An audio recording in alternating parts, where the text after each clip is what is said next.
I think, Medlars, you're going to have to reach out a little bit further. Okay, Perry Pear. Hey, Poms, what's going on? Are we ready to roll with this episode of 215?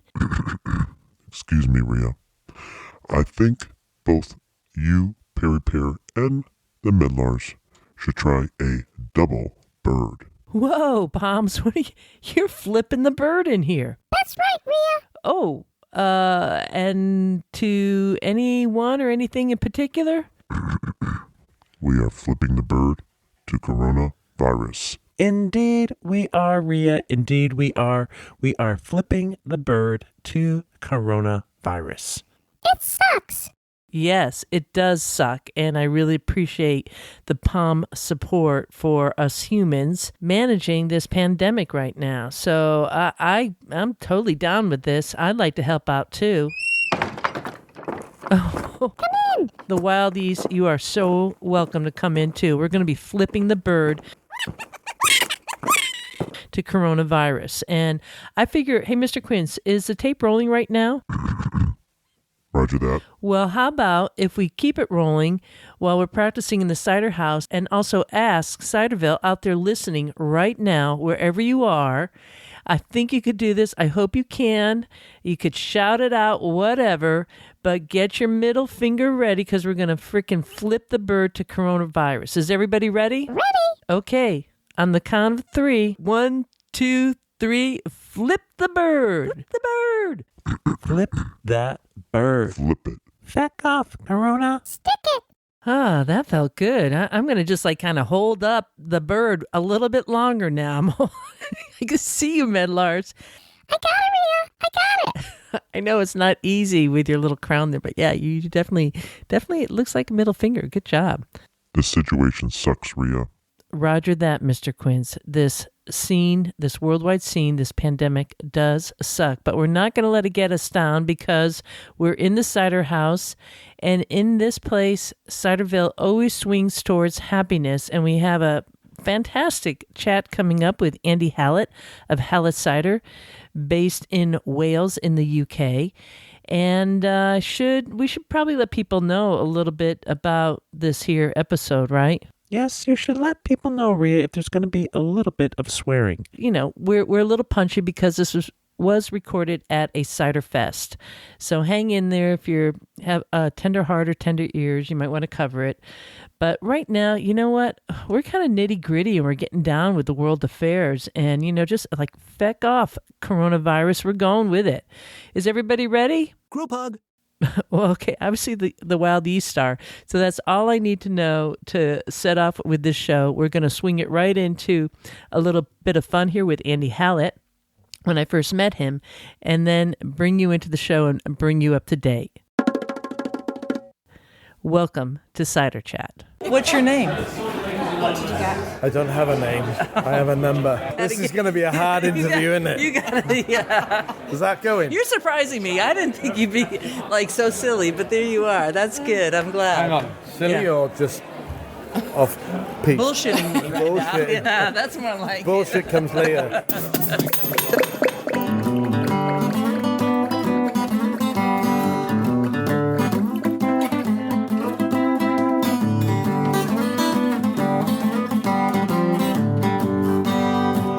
Hello and welcome to Cider Chat.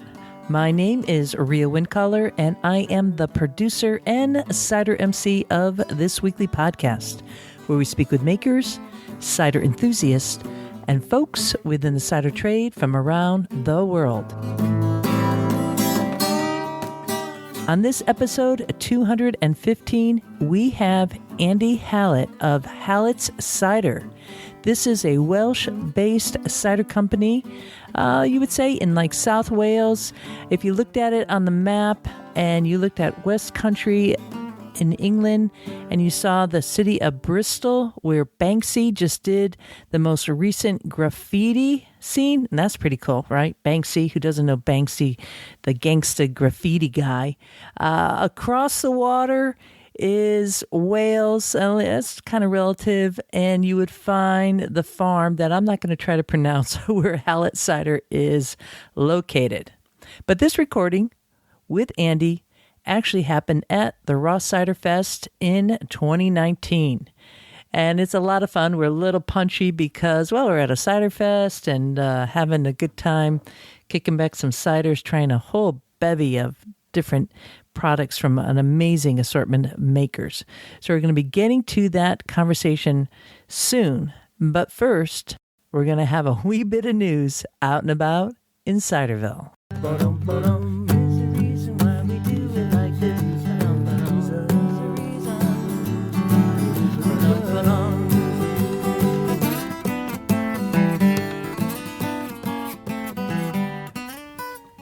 Well, I'm just so happy to be back chit-chatting with you on Cider Chat. It's been 2 weeks since I released an episode.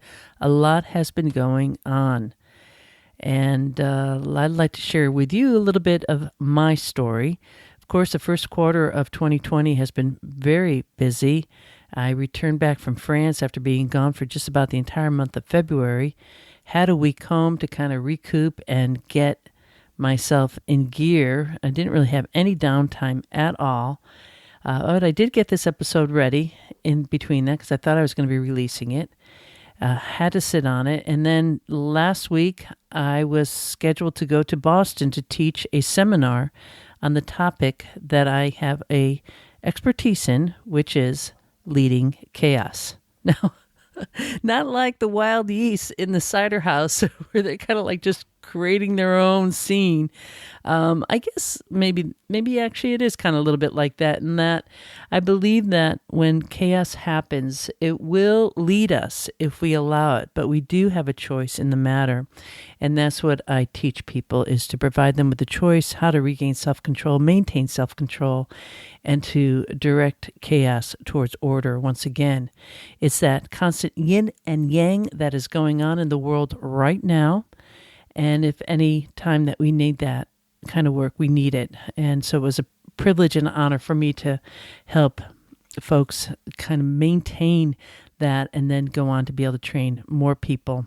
Because this is it. This is not a test. This is a real deal. And, hold on to your hat. So that's what I was doing. Then I came home, and now I am in self-sequestering and catching up on life and ready to roll with this. So I'm going to take a little pause.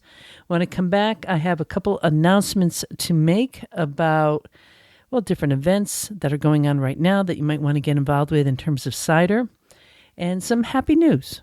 Walking through the orchards, dancing in the streets,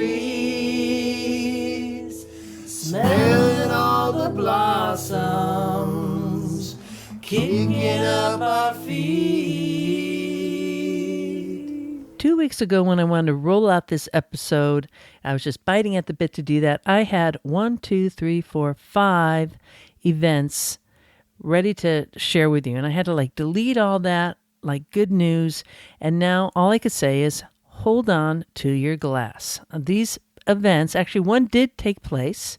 That was the Quince Propagation Roundtable and Scion Exchange. It took place in Vermont.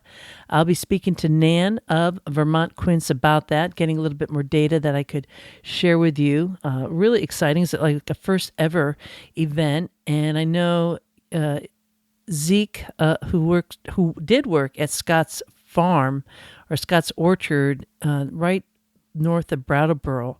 Some of you might know this as being familiar. If you're from the other side of the world, it doesn't sound familiar at all. But anyways, he moved down to this area, the southern border of Vermont, many years ago, and top worked all these trees with really outstanding, exotic varieties. Right now that we we lust after these varieties for cider, and he was very forward thinking at the time, and as such, he's been able to supply the Boston market with a lot of these really nice boutique apples that nobody around here up until now has been able to grow. So Zeke is now evidently working up at Champlain Orchards, which is on the east side of Lake Champlain. It's a cidery, and that should be interesting. So he's in charge of the orchard, so some stuff happening there. So he was involved in that whole Quince propagation thing. I hope it takes place next year, and I'm really bummed I didn't get to go.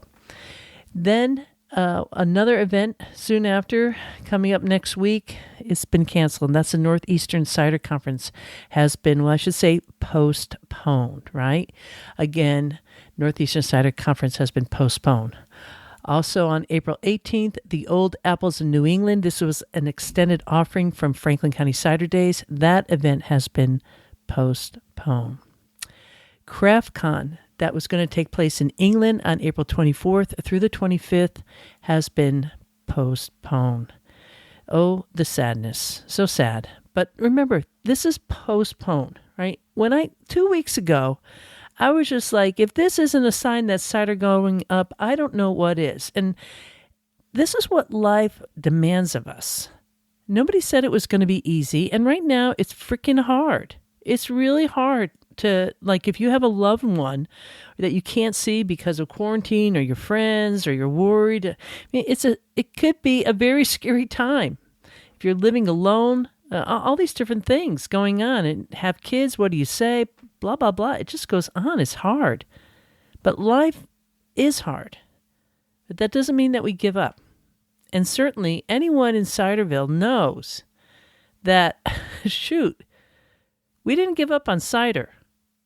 And we got it this far. It is not going to be backing down. I know you, Ciderville. You do not back down. That's just the way it is. As a podcaster, I've always been having to deal with trying to make ends meet. I know that's really tough, and I can't say anything to that right now. It is tough, but I know you're tenacious, you are strong-minded, strong-willed, and goddamn it, you're not going to give up. So don't. You got to keep on believing and keep the hope alive, because we're going to keep on going on. And feck, freaking coronavirus. I'm doing a double whammy right in here at the desk. So that's all there. You just got to hold on. Now, I haven't heard yet about Cider Summit that's going to take place in San Francisco. I have a feeling actually that's probably been canceled. I'm going to look that up while I'm talking to you right now. And yes, it's already been rescheduled. This is absolute happiness. October 17th, 2020, Cider Summit in San Francisco. That's when it's going to take place. And that's just going to be a beautiful time to drink cider. So you know what? Al Shapiro, he made a great cider out of a kind of a bummer glass there that he had to deal with. And go Cider Summit. It's a great offering. And unfortunately, I was actually planning on being out there. My own postponement was being able to go out and to celebrate my mom's birthday with my whole family out in California. And we postponed that. But if that's a worst that we have to face, we're doing A-okay, right? I mean, there's always something to crab about. But, at this point, it's kind of triage. What is the most important? And to me, personal safety and scene safety, that's a little piece from my curriculum, is tantamount. That's what it's all about. Everything else will follow. So let me now go. I told you about some of the postponements that I know. I know there's more, so pay attention to that if you've signed up for anything. But do know that there is some good news. And the good news that you can get involved with right now, as of today, is already taken place. This is on Twitter. So if you don't have a Twitter account, get a Twitter account, because this is a great way to get involved. And for Pete's sake, you might be a commercial maker and not even know that you're being mentioned right now. And this is a cider Cinderella bracket. So we know that March is typically like a big basketball time. And Matt Windle, who is at South Ciders on Twitter. So it's at South, like East, West, North, South Ciders, S at the end. He's running this kind of like online competition where you just get the vote. And what I love about this is we can make like cider trending, keep it like sequestering with cider. My goodness, get it out there. Well, why don't we bring some happiness and show that we could, instead of complaining about that, we have to shut our doors just like everybody else, and go out and like celebrate and honk your horns. This is a great horn honker to do via Twitter. So he's having this kind of like online competitions. And today it's let's see. Oh, and he's so funny, the things he writes. So I'm going to open up this 2020 Cider Cinderella Bracket Challenge First Round Midwest Division. He sets it up like basketball. And this is number 2 seated at Uncle John's Cider versus number 15 seated at Right B Cider. And then you just get to like click which one you want to pick for, and it immediately tallies it up. And I see right now that there's 4 hours left. And then tomorrow, when this episode goes live, so that's today, I guess, for you listening, there'll be another challenge round. I'm not sure who he has set up, but all I want to say is get involved in this. This is something to do right now. It's virtual. It's super cool. There is always a silver lining. We are going to make it through this. We are.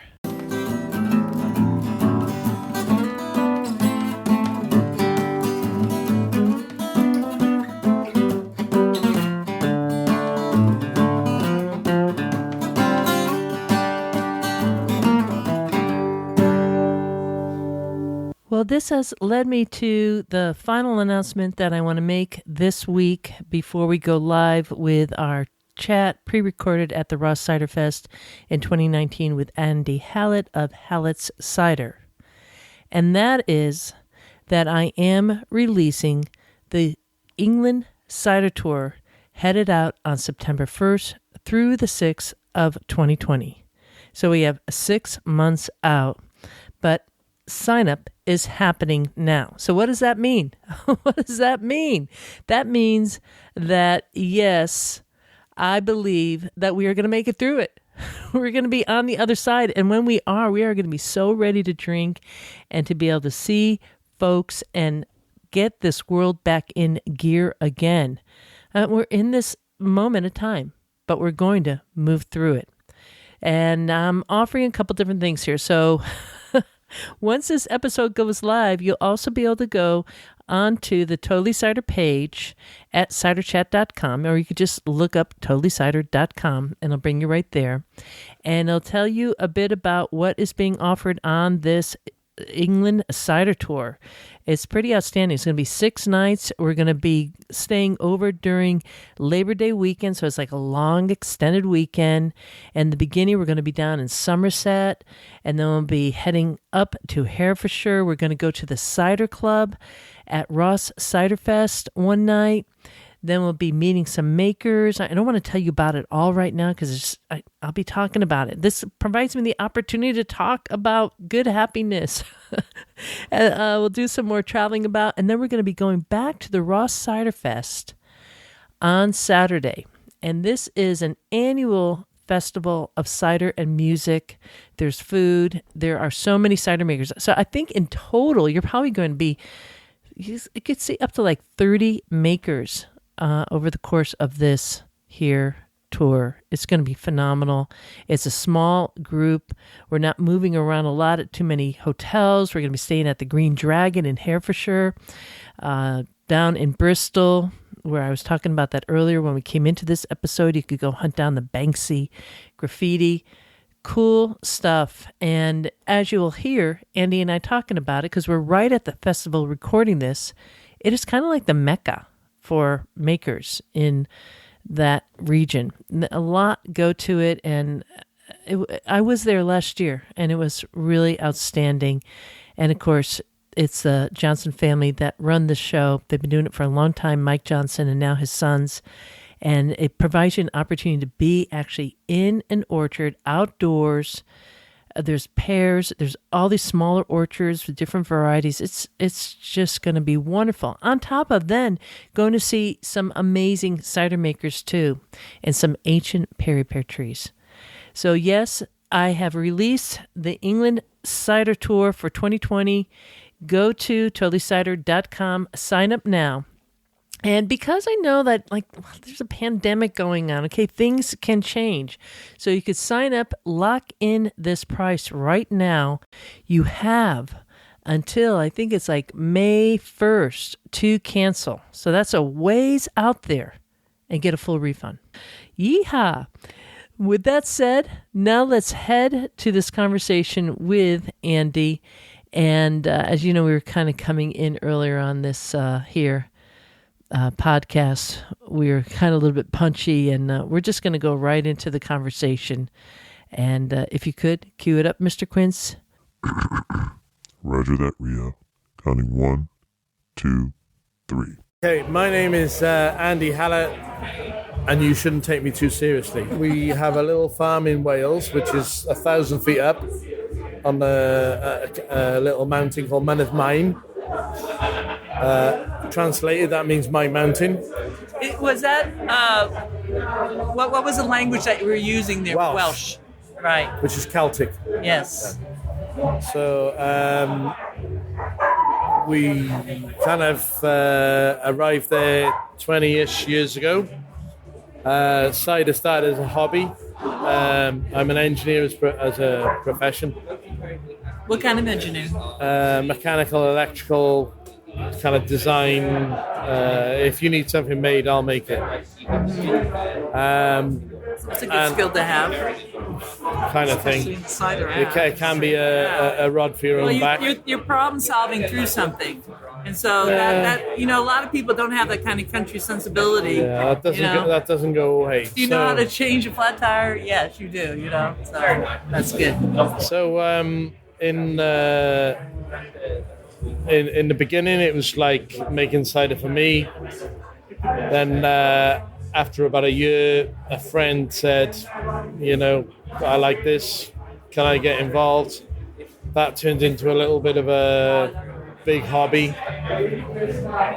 And then I retired when I was 47. I promised myself that when I was younger from engineering. And then I pretty much made a big lifestyle choice. And then went into cider making full time, really. And that's where we are today. The business has expanded to about 80,000 litres. But from there on in, there's no plans for expansion because, like I say, it's a lifestyle business. We can do what we want to do. We got no pressures from shareholders, and we can still. You grew in a very organic way. Organic, but organic kind of is like one connotation. You grew in a way that was sustainable. Oh, absolutely. One step at a time. Yeah. Were you initially making cider just as a hobbyist, and you learned to make cider because you went to a local, friend, or how did that happen? No, I've been making beer and cider since I was 17. Yeah. My brother and I had a little brewery in the garage. Then, I went to university. Pete went to university after me. Yeah. When I was in university, I used to make homemade wine just from hedgerow stuff in buckets in the kitchen. However, in doing that, you kind of instill the sort of embryonics of your knowledge of that kind Absolutely. of. So you make that you really have to work on for a while to get it. So you start off making stuff that you think, okay, well, I can drink it. Right. And then you sort of tweak it until you think, actually, this is as good as the stuff that you can buy in the supermarket. Right. And then you kind of push yourself, and then, like I say, we made a bit of a sea change, moving to the mountains of South Wales, and then. So were you there initially when you started off? No, in the city in Cardiff. Cider. No, in Cardiff. But that was wine. Oh, okay. You took a little pathway I didn't know about. So you started out in wine and then switched and to beer. Right. But that was pretty. There's a whole lot of wine in England. Not really, but like wine and beer, when you make it at home, it's a little bit rough. It's a natural segue. It's a bit rough. Yeah. But then we started making cider when we got to the farm because we had real fruit to work with, like real cider fruit. Right. And then that opens up another sort of vista to what you can do. Yeah. So moving on from that, what started as a pretty much an accident, building a press in an afternoon, not knowing quite what you're doing. And at the end of the evening, sort of 2 o'clock in the morning, with 200 or 300 litres of juice in containers that weren't really sterilised properly, and all the rest of it, and we sort of fermented it over sort of a week or so with wild yeast, and then used my winemaking skills. I say experience. So I said to my mate, well, we need to rack it now to get it off the lees. We did that, and then basically we had the foundation of a really kind of basic cider, if you like. Absolutely hit and miss, that we had like a blend of apples that just worked. Yeah. And then in the spring... Take me, how many years back was that? 19 years. Okay. 18 Just to get years. a scale of, Yeah. how long you're doing it, because that's... So anyway, that turned out to be really good cider. Then the following year, the guy I started making cider with, he wasn't so enthusiastic, so he backed out. So another friend stepped into the breach. Was that the Halletts at that point, or was No. brand? We were Blind County then, because that's the name of the farm. I see. So we, sort of bumbled along, if you like, I hear you. Yeah. for a couple of years. But you were sticking with it. Yeah, For some reason you it were was sticking with yeah, it. but it was fun. The kids were involved, and the family were involved. Even your friends were involved. Yeah, sure. Exciting time. And but then a year later, some guy really coincidentally bumped into in a pub, said, "Oh, you need to put your cider into a competition," and it picked up a bronze. Bravo. In a national competition. So we'll take that. Yeah. Fist pump for those who can't see. No doubt. And from there on in, we just ticked along, because after the win, pubs started saying, we want your cider, blah, blah, blah. And from a really slow rolling boil to now where we are, where we When did Hallett's become Hallett's? When did you claim that name? 2010. We had an opportunity to rebrand with a local authority grant, and in a long distant past, I was in fine art and design and media. So wait a minute, design. Oh wait. Give me a mechanical engineer, and then design, art, and media. Yeah, Okay, no, all a right. long time ago. So that's all right. far But too. you're only 39. That's How do you do that? Well, I look 39. I Amazing. look 39, Well, but wear I'm actually 28. Oh. Okay, so Well, that gets you into certain bars. yeah, so I condensed my life into several microcosms. Good. Well, you've done a lot in a short amount of time. So my real age now of, I don't know, 55, am I? Yeah, 55, yeah. I look 55, don't I? Ish. So, winding back, we took up this media opportunity, and the design agency that we took on board, we said, right, you guys, you take this, because if I take ownership of it, it'll be skewed to me. We need something fresh. So they said, you can't actually pronounce Blind County, which is a Welsh name, so you need to change it. So they changed to Hallett's. And then, Good thing you have such a perfect name, yeah, right? fits in perfectly. Well, That doesn't finish there. So then when we get to the end of the design concept, we're looking at the image, and they say it's not quite right, and we'll look at it, and the designer says, we'd take a T out. Oh, so you're Andy Hallett with two double T's. T. God, you're like incognito in kind of a cool way, Andy. That is so cool. Yeah. But I mean, I could see where you're kind of like also saying you had a double L and a double T potentiality, but But it didn't look right. it didn't look right. Hey, So I thought, right, That's the way it okay, works. wind back. Don't be precious. It's a brand. yeah, it's not who you My are. dad didn't like it. No one in my family liked it, but it looked perfect. Yeah. And it was simple. It appealed to a lot of people. I mean, look at that bottle over there. Hang on, we got to move. Oh yeah, look at that. That's a nice bottle.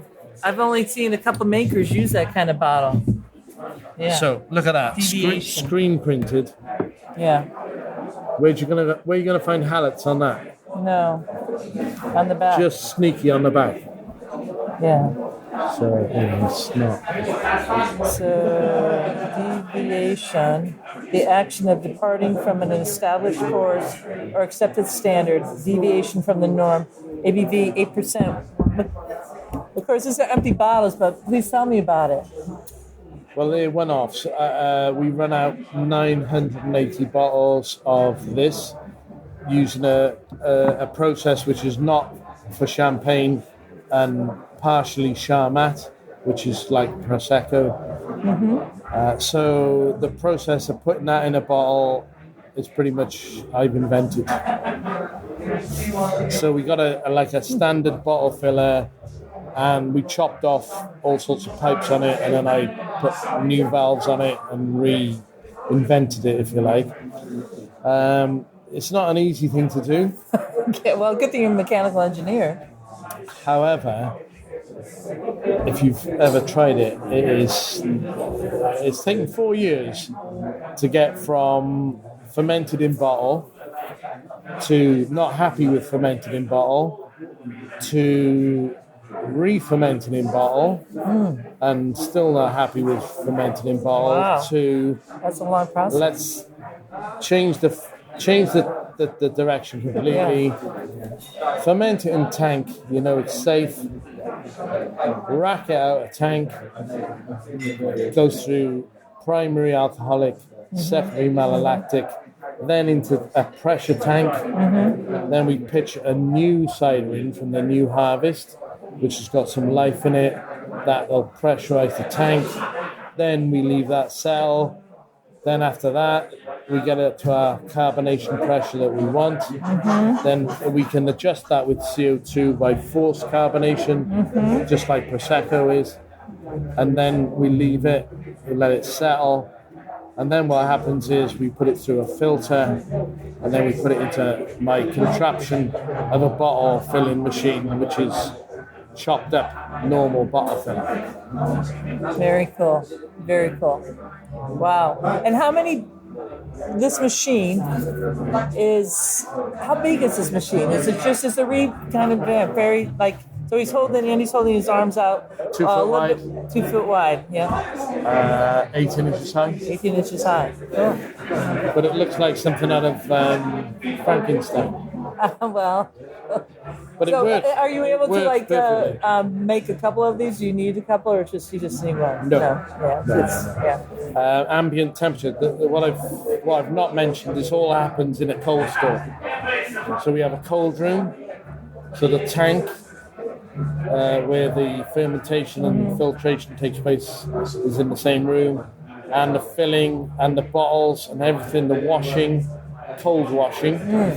So when we fill the bottle, it's the same temperature as the product.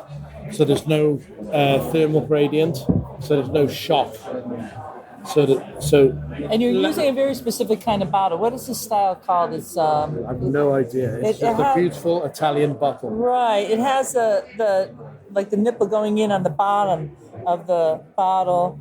This is something I've seen, like Eric Bordelais uses this very wide, round base, almost like a inverted wine glass with a long neck, and that Like an inverted flute. that string lip there for the. Now, don't forget, this bottle is designed for a champagne bouche. However, Is that how you present it? How do you? no, because we put a 29mm crown cap on. Oh, interesting. But inside there's a polythene bidule, and that bidule is designed so it will let any dissolved oxygen left in the product No kidding. can be passed through that bidule, but CO2 is retained. Why is the CO2 retained and not released like the oxygen? Is because of kind of Molecular size. a different kind of gas. Molecular size of the gas. Yeah. Is that true for all like crown caps? Are they designed No, that way? Or is that a specific kind of crown cap? No, that I chose that cap from a winemaker that makes. Why isn't everybody using that kind of crown cap? Doesn't look right. It doesn't look right. It doesn't look right. Well, on that kind of bottle, you mean? Deviation. Deviation. Yeah. It's not. I mean, yeah, you could have the cork and cage. Nothing about this. It's not bottle fermented. Right. It's not right. method champenois. It But, is I mean- not. That's a big bottle. You could hear him putting it down on the table here. You know, it's like boom, because it's you probably know the weight of that. No, I don't. You don't? I can't believe that. Next time I see you, I'm going to quiz you on the weight of that. 750 grams, maybe. Okay. Yeah, because Maybe. yeah. Yeah, 750, Yeah. I guess. For locals, it's a great one. I know that your cider goes further than your region here. What parts of the world can people get Hallett's? Well, Margot's from Utrecht. Okay, that's Holland. That's kind right. of. I know. That's quite another near. country. Yeah. So furthest east would be Hong Kong. Furthest west would be Canada. So yeah, we shipped out a pallet this morning. We're in Canada. Okay, Ontario. Ontario. Hey, Ontario. So it's the All the Canadians just went, LCBO. Yeah. All right. You gotta love the Canadians. My God, I adore them. Very cool. Well, that's good. That's pretty wide export range. How has that been for you? Beyond my pay grade, to be honest. But A lot of paperwork. no. I kind of stick to the cider mill. And my wife Annie, she does everything else. And, Yay, Annie. Our son Andy, he helps me with the mill. Yeah. Yeah. But he's like taking a lead up there nowadays because I'm getting old, very old. It's all in your mind. No. Age is really relative, man. Okay. You know, it's all how you walk it. If you say you're getting old, then yeah, you're getting old. No, I'm getting old. So I'm getting old. I don't know. My mother's 99. That's old. Fuck, that is old. That is old. So she would look at you and be Spring chicken. giving you a cackling laugh. All right. That's pretty good. Okay, we'll just leave it at that. Just change that out. Well, look, it's really nice hearing your story. And are you gonna have are you coming back, or is this just tonight? No, tonight, yeah. I got loads of stuff to do on the weekend. Yeah. Well, nice event. Have you been here before? Yeah. Oh, this is kind of the annual must go to. I can see why. Well, it's you got all your peer cider makers. Yeah. And some of the guys here, I'm not joking. There are guys here that are making a couple of litres for their house. And there are guys here that are making hundreds of thousands of litres for mass production. Mm-hmm. However, all of them have the same passion, I hope. They wouldn't be at the Raw Cider Fest. They wouldn't be here. No. Yeah. So, without a doubt. There are people here, That's cool. and I think I need to take my hat off to the small guys, less than 7,000 litres, that actually, got me where I am, and and still stick to those traditions. Getting too big can be. Yeah, it's always a balance. That goes to business. You can't complain about it. If you're going into business, that's part of the piece. When do you scale up? When you scale up, you get employees. It's a different issue. Yeah. And I have a background in organizational management. So we got to a point where it's like, right, okay, this is how much we can do. That's where we're sticking, Right. and that's where we've stuck. Right. So, but don't forget, in business, there's swings and roundabouts. So you gain and you lose. Yeah. So it suits us quite well. Yeah. You got to just have a good, strong constitution to swing with the highs and the lows. But as Mom would say, don't let your highs get too high or your lows get too low. Yeah. Keep it mellow. Keep it mellow. Oh, look, there's Marco Sandus, the beautiful Dutch cider know. distributor. I know. You're talking about me. Oh, who's this guy? Andy, it's nice to meet you. Oh, right on. I got beautiful in Dutch. That's the only thing I know. Yay. My famous stuff.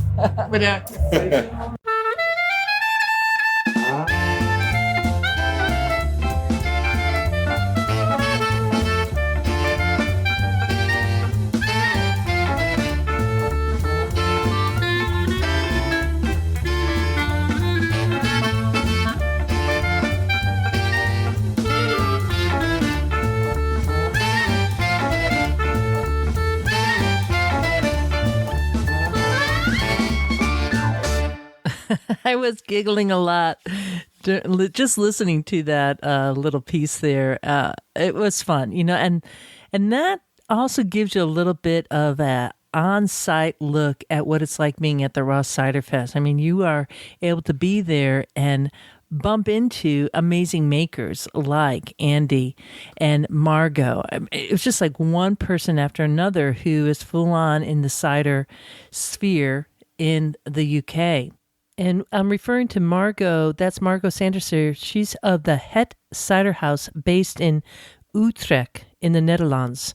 And I met her, back in 2016, I'm going to say. It's when I organized like the first cider meetup with a whole bunch of folks in Amsterdam back then. And it was so awesome to meet her. And actually, she had brought a bottle of Ross on Wye cider. And that was my first ever Ross on Wye cider. So she was there at the Ross Cider Fest and pulled me over to meet Andy. And I was speaking a little bit of Dutch. And at the very end, you heard her say, bedankt. At the very end of this, little conversation, we were like kind of air kissing. Bedankt. And bedankt is a Dutch word, which is kind of like you would say, congratulations, thank you. It's like a very firm thank you. I love that. Bedankt. Another little piece about that scene, we were in the barn, and on the Saturday that the Totally Cider Tour going to the UK, the day that we're going to be there on Saturday. And in the barn, they invite outside producers to come, and you could taste a whole range of producers and also buy their products to go. And then there's food being made, and you're able to walk in the Perry Orchard and the different orchards that they have there. This is a fantastic fest, and you heard it from Andy that this is an annual kind of like ritual to go to the Ross Cider Fest, and I could see why. The Johnson family, that's Albert Johnson, Mike Johnson, and Martin Johnson, and also John the cider maker. All these people just make it so special, and a lot of people that you've been hearing on this podcast, Ed and his wife Beck, and good people. I'm stoked. So if you want to meet somebody like Andy Hallett, who just told us a whole cool backstory of branding and how he's making his cider, taste the cider, come with me to the UK September 1st through the 6th. Get your reservation in now. You're going to have to put in a deposit, and then you put another deposit later. You can make it so. It's a good time to go to the UK. The dollar couldn't be stronger than it is right now. If anything, it's going to get a little bit stronger probably. And, perfect time of the year to go. You'll be able to eat a pear, bite into it, taste an apple, and meet wonderful people there. drinking cider. As I am rolling out of here, I want to put a little anchor into your thought pattern. If you want to have some fun online and get into the cider buzz, which is a much nicer word that starts with a C, then join at South Ciders on Twitter. Put your voting in now for the Cinderella bracket. It's with makers around the world, and the more people that engage, the more fun it is. And it is all in good fun because we know cider equals fun. This is Rhea Windcaller signing off for now. Looking forward to seeing you in Ciderville.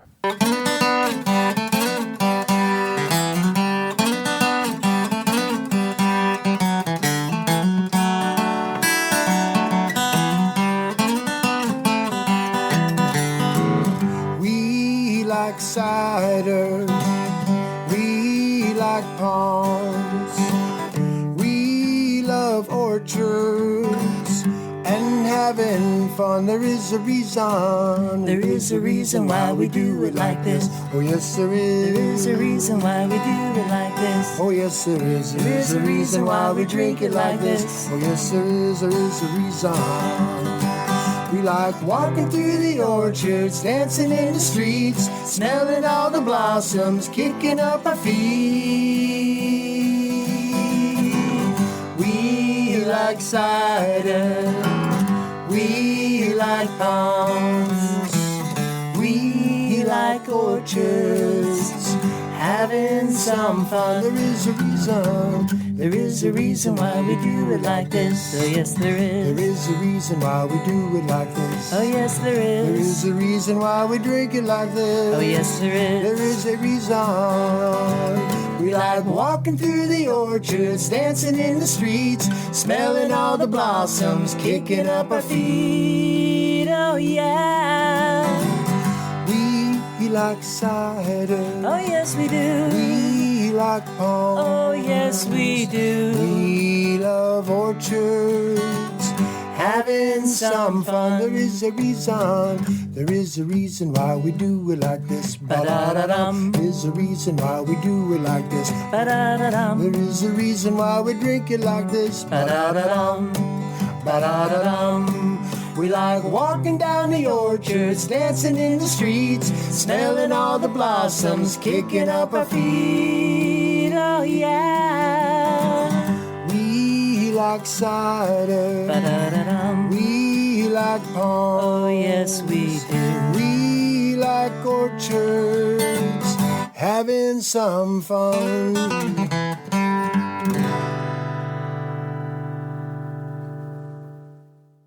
Yeehaw!